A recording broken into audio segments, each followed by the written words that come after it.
नमस्कार, स्वागत है आपका। मैं हूं आपके साथ दिनेश अवस्थी। आगामी विधानसभा चुनाव से पहले प्रदेश की योगी सरकार ने बेसिक शिक्षा में तैनात अनुदेशकों और रसोइयों को नए साल से पहले एक बड़ा तोहफा दिया है। मंगलवार को राजधानी लखनऊ में अनुदेशकों और रसोइयों के सम्मेलन में उनके मानदेय में बढ़ोतरी के साथ कई अन्य सुविधाओं का ऐलान किया है। मुख्यमंत्री ने अनुदेशकों और अंशकालिक अनुदेशकों के मानदेय में 2,000 रुपये प्रति माह वृद्धि का ऐलान किया। साथ ही उनकी अन्य मांगों के लिए बेसिक शिक्षा विभाग को निर्देश देते हुए कहा कि सरकार उनकी नौकरी को सुरक्षित करने के लिए हर संभव उपाय करेगी। मुख्यमंत्री ने रसोइयों के मानदेय में 500 रुपये प्रति माह की बढ़ोतरी के साथ साल में 2 साड़ी देने की बात कही। एप्रॉन और हैट कैप की राशि उनके खातों में जमा होने की बात कही। इतना ही नहीं, रसोइयों को 5 लाख का स्वास्थ्य बीमा भी मिलेगा। मुख्यमंत्री ने कहा कि विभाग मुख्यमंत्री आरोग्य योजना का प्रधानमंत्री आयुष्मान योजना के तहत इन्हें लाभ दिलाया जाए। चुनावी मौसम में किए गए ये ऐलान बीजेपी को कितना फायदा पहुंचाएंगे, आज हम इसी पर चर्चा करेंगे। लेकिन चर्चा शुरू करें उससे पहले आपको बता दें, मानदेय वृद्धि से जुड़ा ये प्रस्ताव नवंबर में शासन को भेजा गया था। फिलहाल उत्तर प्रदेश में शिक्षा मित्रों का मानदेय 10,000 रुपये, अनुदेशकों का 7,000 रुपये, रसोइयों का 1,500 रुपये और केजीबीवी के हेड कुक का 7,971 और रसोइयों का 5,848 रुपये मानदेय है। यूपी में प्राइमरी और जूनियर स्कूल में 3,77,520 रसोइये और केजीबीवी में 2,030 रसोइये कार्यरत हैं, जिन्हें सीएम के इस ऐलान का सीधा सीधा लाभ मिलेगा। इससे पहले मुख्यमंत्री योगी आदित्यनाथ ने प्रदेश के 8,84,225 पंचायत प्रतिनिधियों पर सौगातों की बारिश की और ग्राम प्रधान, बीडीसी सदस्य और जिला पंचायत सदस्यों के मानदेय की राशि बढ़ाने का ऐलान किया था। साथ ही पंचायतों के प्रशासनिक और वित्तीय अधिकार भी बढ़ाए गए हैं। और इससे पहले सम्मेलन को संबोधित करते हुए सीएम योगी आदित्यनाथ ने कहा कि 2017 में प्रदेश में बीजेपी की सरकार नहीं आती तो बहुत सारे स्कूल बंद हो जाते। स्कूल अगर बंद हो जाते तो आप में से बहुत सारे लोगों की सेवाएं समाप्त भी हो गई होती। तो अब बीजेपी ने चुनावों से पहले ये बड़ा तोहफा दिया है। अब इसका कितना कुछ फायदा मिलेगा, ये देखने वाली बात होगी। इसी को लेकर आज हम चर्चा भी करेंगे। तो चुनावी साल में तोहफों की लगातार बौछार हो रही है, तो वहीं उत्तर प्रदेश के मुख्यमंत्री योगी आदित्यनाथ ने अब रसोइयों को साधने की कोशिश की है और उनके मानदेय बढ़ाकर अपने पक्ष में लाने की एक कोशिश ये की गई है। लेकिन 2022 के चुनाव में कितना कामयाब ये स्टंट हो पाएगा, ये भी देखने वाली बात होगी। और चलिए, हमारे साथ मेहमान जुड़ रहे हैं। हमारे साथ दीपक बघेल, मीडिया पैनलिस्ट बीजेपी से, और राजीव उपाध्याय, प्रदेश प्रवक्ता बहुजन समाज पार्टी, और तारिक अहमद लारी, नेता समाजवादी पार्टी। सभी मेहमानों का बहुत बहुत स्वागत है हमारे कार्यक्रम में।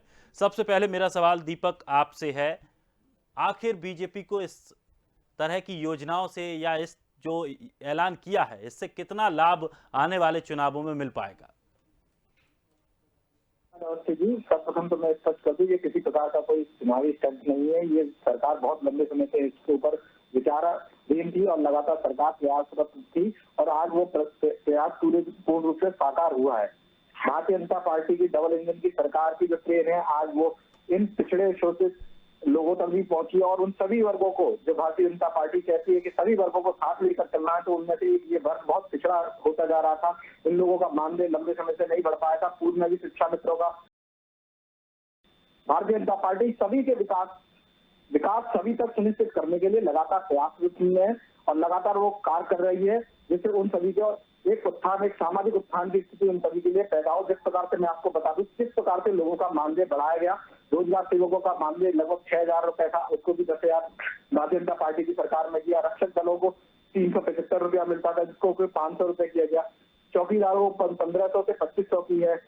चाहे वो आंगनबाड़ी कार्यकर्ता हो, 5,500 से 7,000 तक। शिक्षा मित्र हैं जिनका 3,500 से 10,000 किया गया। रसोइयों को भी अब आगे आने वाले कुछ समय में बढ़ के पैसा मिल जाएगा। अनुदेशकों का भी कुछ ऐसा होगा। तो कुल मिलाकर इनकी संख्या बहुत है। अगर रोजगार सेवक देखे तो 35,000 से ऊपर है, रक्षक दल 25,000 से ऊपर है, चौकीदार 68,000 से। तो लेकिन इनकी मांगे बहुत पहले से थी। 4.5 साल में क्या अब जाकर के सरकार को यह एहसास हुआ, या फिर पंचायत चुनाव के जो नतीजे थे उससे बीजेपी घबराई थी? जी बिल्कुल बिल्कुल नहीं अवस्थी जी, पंचायत चुनाव के किसी भी नतीजे से ना तो बीजेपी घबराई है, और उस पंचायत चुनाव में भी सबसे ज्यादा सीटें भारतीय जनता पार्टी के पास में है, और जिला पंचायत अध्यक्ष सबसे ज्यादा भारतीय जनता पार्टी के हैं। पंचायत चुनाव के पहले बीच में जो कोरोना काल आया, हम लगातार इसके लिए प्रयासरत थे, काम कर रहे थे। उसी दौरान में जो कोरोना काल आया, उसमें 1.5 वर्ष से 2 वर्ष का जो समय था वो पूरा पिछड़ गया। उसमें बहुत सारे लोग उसका लाभ नहीं ले पाए। आज वो समय धीरे धीरे करके ठीक हुआ है, अर्थव्यवस्था अपने समय पर है, सारी चीजें व्यवस्थित रूप से चल रही हैं। तो आज उनको वो मानदेय भी दिया जा रहा है, जिस प्रकार से उन्होंने कोरोना काल में बहुत अच्छी तरीके से निगरानी समितियों के माध्यम से जो कार्य किए थे, घर घर जाकर उन्होंने टेस्ट करवाए, घर घर लोगों की जांच की, तो आज वो सब नहीं हुआ। आज हम कोरोना काल से जो सेकंड वेव थे उससे बच के आगे की तरफ बढ़ रहे हैं, तो उन सब लोगों को आज उनका मानदेय मिल रहा है। इसमें किसी प्रकार की कोई परेशानी नहीं होनी चाहिए।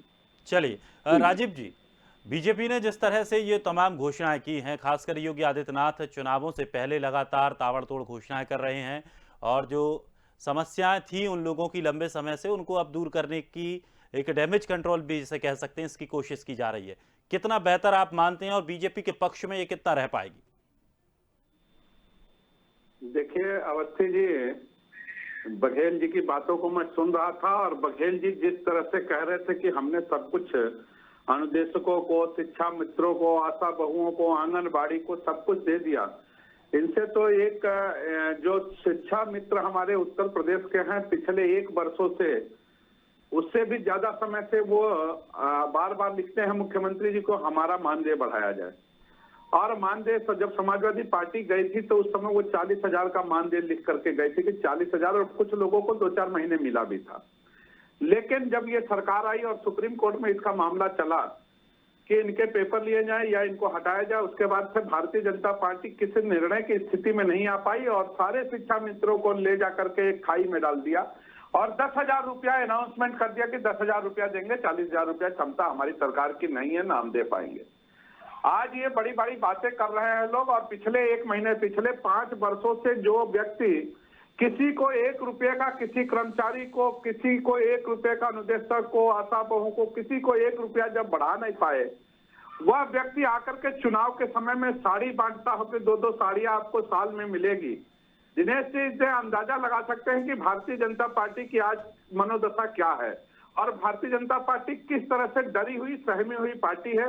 आज उनको लग रहा है कि सत्ता जा रही है हमारी, और सत्ता को बचाने के लिए 200, 500, 1,000 रुपया, 2,000 रुपया इन अनुदेशकों को, सारे अनुदेशक मांग कर रहे थे। जो 40,000 या 37,000 अनुदेशक हैं उत्तर प्रदेश के प्राथमिक और जूनियर स्कूलों में, वो तो मांग कर रहे थे कि हमारी कम से कम दुगनी, 7,000 है तो 14, 8,000 है तो 16,000 किया जाए। और ये बहुत ज्यादा नहीं होता देखा जाए तो आज का जीवन यापन के लिए, दिनेश जी।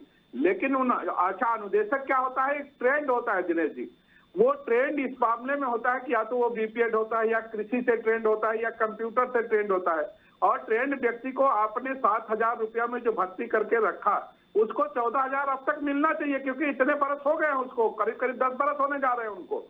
ये सारी चीजें भारतीय जनता पार्टी की घबराहट है। आज साड़ी बांट ले, रुपया बांट ले, 200 बढ़ा दे, 2-2 लाख बढ़ा दे, लेकिन जनता इतनी ऊब चुकी है कि अब ये 2-2 लाख रुपया भी बढ़ा देंगे तब भी इनको वोट देने वाली नहीं है ये जनता, और ना ही ये अनुदेशक और शिक्षा मित्रों के परिवार इनको वोट देने वाले हैं। दिनेश जी, जिस तरह से आधे अधूरे योजनाओं का लोकार्पण, जिस तरह से आधे अधूरे योजनाओं का शिलान्यास, अब एक बात बताइए, आप आज 40,000 करोड़ रुपया कहीं दे रहे हैं, कहीं 2 लाख करोड़ रुपया दे रहे हैं। चुनाव आयुक्त जो है उत्तर प्रदेश में बैठा हुआ है, 2 दिन बाद आचार संहिता लग जाएगी, 4 दिन बाद लग जाएगी, 10 दिन बाद लग जाएगी।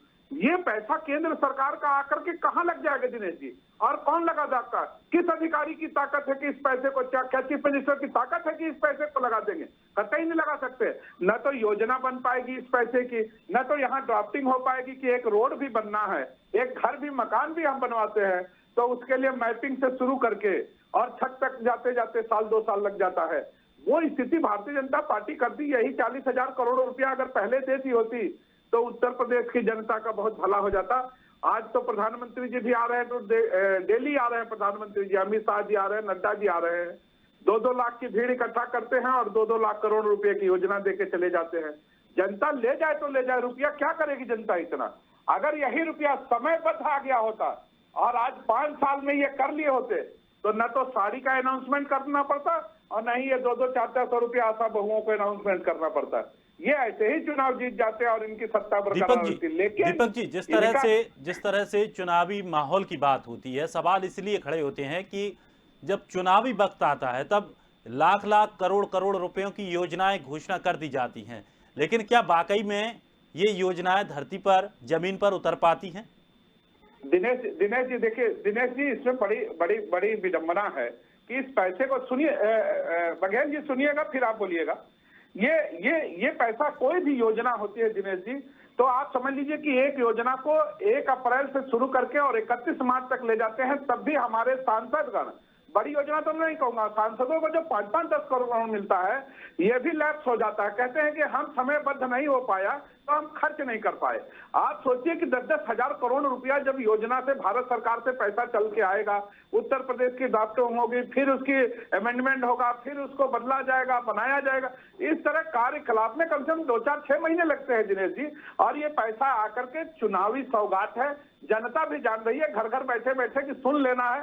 मोदी जी तो बोलते रहते हैं, इस कान से जनता सुनती है, इस कान से निकाल देती है, क्योंकि वो सुबह से शाम तक बोलते ही रहते हैं। एक प्रधानमंत्री था, बोलता ही नहीं था, और दूसरा प्रधानमंत्री जी आए हैं कि ये चुप ही नहीं होते हैं।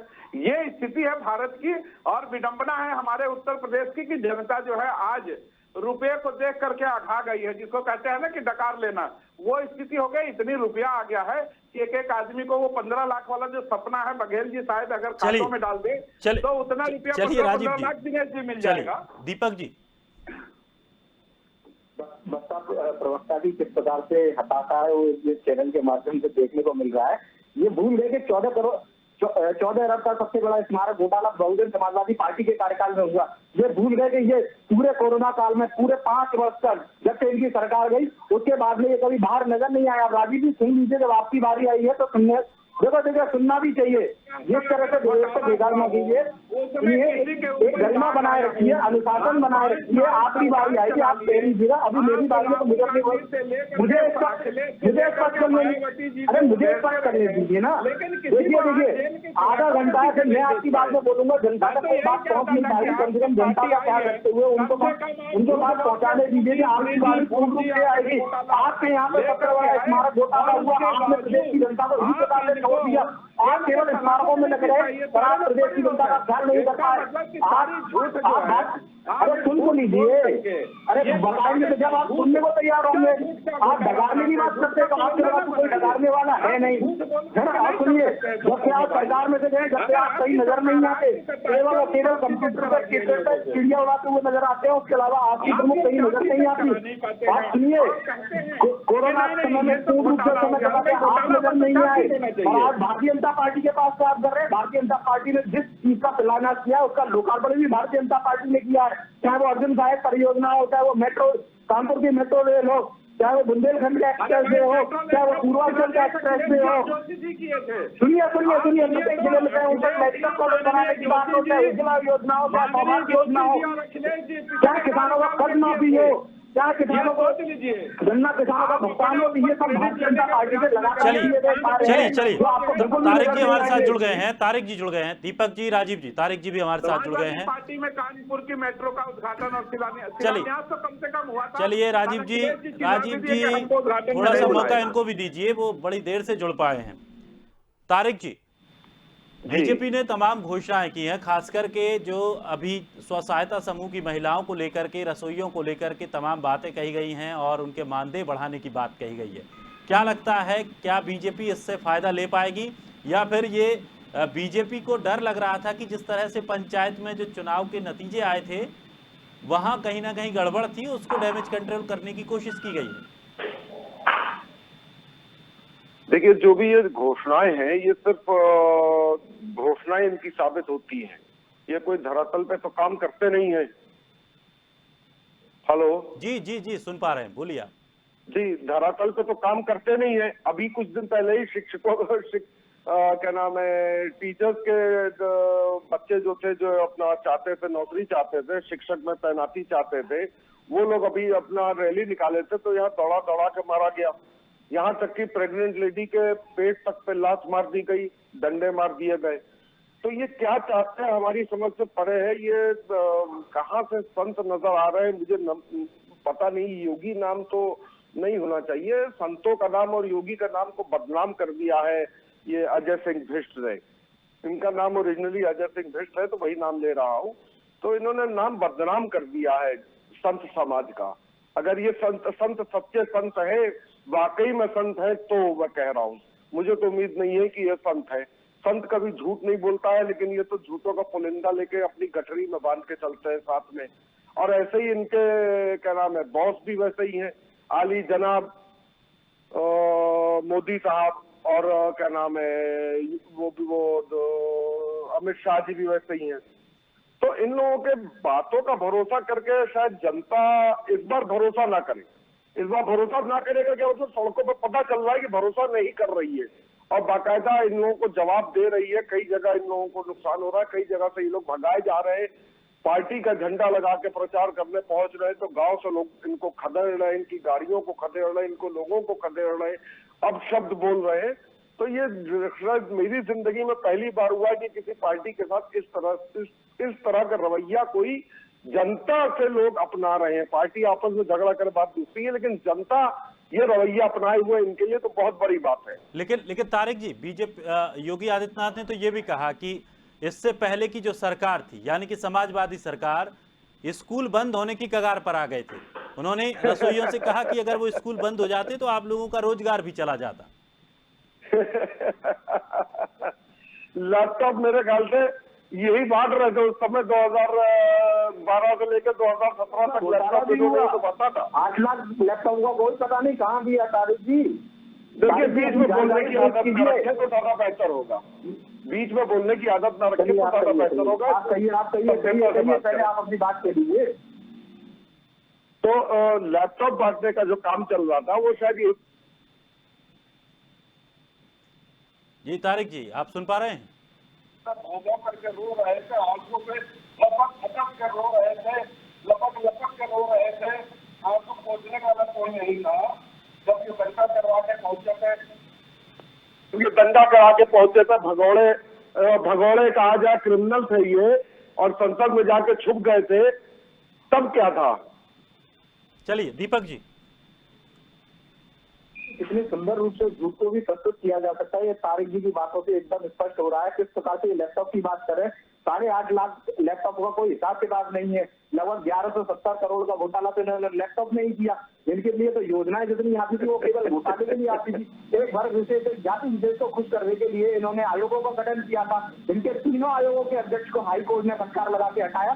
जब इनको हटाना पड़ा, इनको एक आयोग का अध्यक्ष नहीं मिला। और ये नौकरियों की बात करते हैं, विशेष जातियों को केवल नौकरी देने का काम अगर किसी ने किया है तो केवल और केवल समाजवादी पार्टी की सरकार में हुआ है।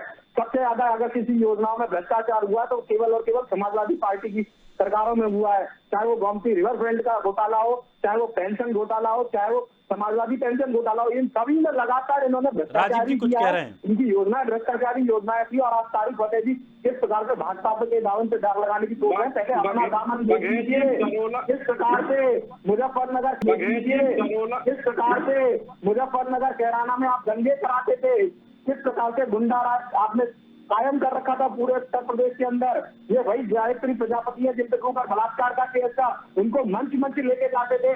अब कह के गायत्री प्रजापति 2002 में बीपीएल कार्ड होल्डर, 2012 के अंदर 1.80 करोड़ का मालिक हो जाता है। ये रॉकेट साइंस भी तारिक फतेह जी सबको बता के जाइए। प्रदेश की जनता को बहुत आवश्यकता है इस प्रकार की रॉकेट साइंसों की। तो ये आप जिस प्रकार से जो झूठ बोल रहे हैं वो जनता आपकी झूठों को समझ रही है। आपके शासन काल में कितना प्रशासन हुआ ये भी जनता आप समझ रही है। चलिए वक्त कम है थोड़ा सा, राजीव की राजनीति करते हैं ये भी जनता आप समझ रही है। जनता पूर्ण रूप से जिस प्रकार से आपको खतरे में निकाला था, इस बार आपको कहीं कुछ नहीं बचेगा और जनता आपको पूर्ण रूप से प्रदेश से बाहर करने की योजना बना रही है। तारिक फतेह की जमीन पे जाके देखिए, गाँव मैं भी जन विश्वास यात्रा में गया हूँ। जन विश्वास यात्रा में भारतीय जनता पार्टी। चलिए दीपक जी, ये आप तो दिनेश जी, इनको जन विश्वास यात्रा निकालनी पड़ जा रही है। जनता का विश्वास खत्म हो गया है इन पे, और जनता का विश्वास जगाने के लिए जनता का विश्वास और मजबूत हुआ है। नहीं, मजबूत नहीं, जनता का विश्वास आप घर में बैठिए, आप जैसे जनता को घर में बैठे हैं ऐसे घर में बैठे रहिए। आपको विश्वास की आवश्यकता नहीं, क्योंकि आप पहले से ही विश्वास खो चुके हैं। अच्छी बात है, फिर से जनता विश्वास जगा दे कहीं आपके ऊपर। चलिए अच्छी बात है कि हो जाए, लेकिन दिनेश जी इनके साथ एक बुराई है। एक बुराई भारतीय जनता पार्टी के साथ ये है कि ये ईगो बना लेते हैं हर बात को। देखिए हमारा किसान में परेशान था और किसान संसद के आसपास, दिल्ली के आसपास जाकर के 1 साल से परेशान रहा, लेकिन केवल जिद के कारण भारतीय जनता पार्टी के जिद के कारण 700 किसानों की मौत हो गई। और भारतीय जनता पार्टी बीच में किसानों को मवाली, आतंकवादी, पता न क्या क्या कही, जिसका कोई जोर नहीं रहा। और आज किसान जब इनको खदेड़ने लगा, जब ये किसानों के क्षेत्र में जाने से कोशिश होने लगे, जब ये कैराना पहुंच नहीं पाते, जब ये मुजफ्फरपुर पहुंच नहीं पाते, तब इनको आभास हुआ कि नहीं नहीं, किसान की वास्तविक स्थिति जो है कुछ और है और लोकसभा में बड़ी बड़ी गाड़ियों में चलने वाले लोगों की स्थिति कुछ और है। तब इनको जागे। आप खुद बताइए